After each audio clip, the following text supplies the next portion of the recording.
চাটা বানায়, তাই জন্য সত্যি খুব সুন্দর হয় খেতে, আর চাটা করতেও ভালো পারে।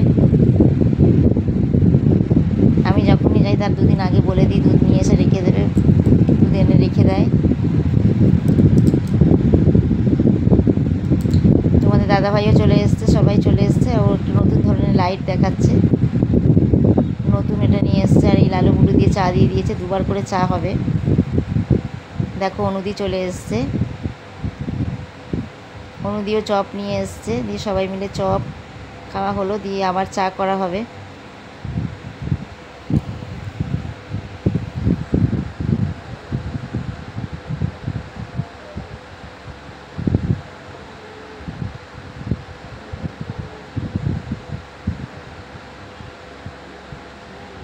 ফোন রাখ না, ফোন রাখ না করে মাথা খারাপ করে দিচ্ছে, তোরা ফোন রাখ, খা। যখন থেকে এসছি তখন থেকে বলে যাচ্ছে সমানে ফোন রাখ, তোরা খেয়ে নে। তো যাই হোক, শেষ পর্যন্ত খেতে বসে গেলাম, চা নিয়ে বসে গেছি খেতে।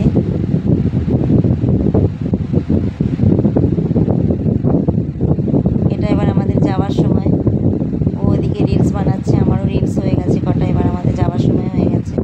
এবার আমরা বেরোবো, আর এক জায়গায় যাবো, একটা দিদির বাড়ি।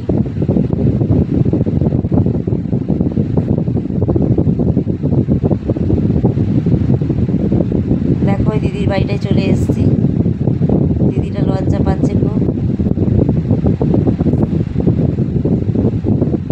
তোমরা দেখেছো সৌমিক,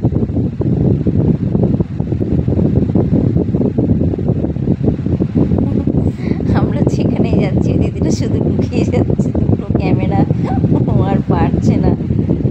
ক্যামেরা করবো কি, আমার হাসতে হাসতে পেট ব্যথা হয়ে গেছে জানো না বন্ধুরা, সমানে মুখ রেখে যাচ্ছে। তখন রাত 10টা বাজে, এই সময় আমরা রিলস বানিয়েছি, বাইরে বৃষ্টি পড়ছে, দেখো আমার মুখে বৃষ্টির জল, বৃষ্টি পড়ছে সেই সময়, তাও রিলস করে গেছি। আমার মুখে সব সময় হাসি।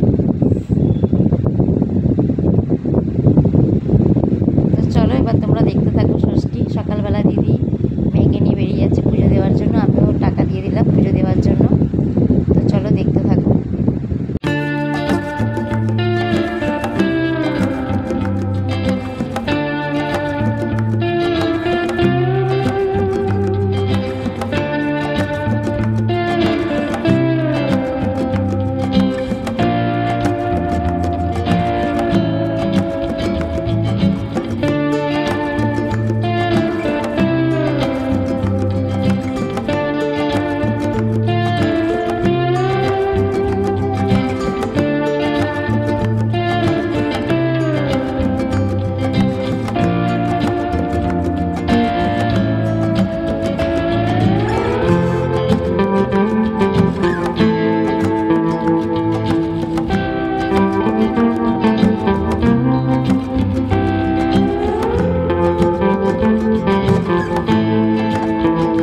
আনেনি বলে তেল আর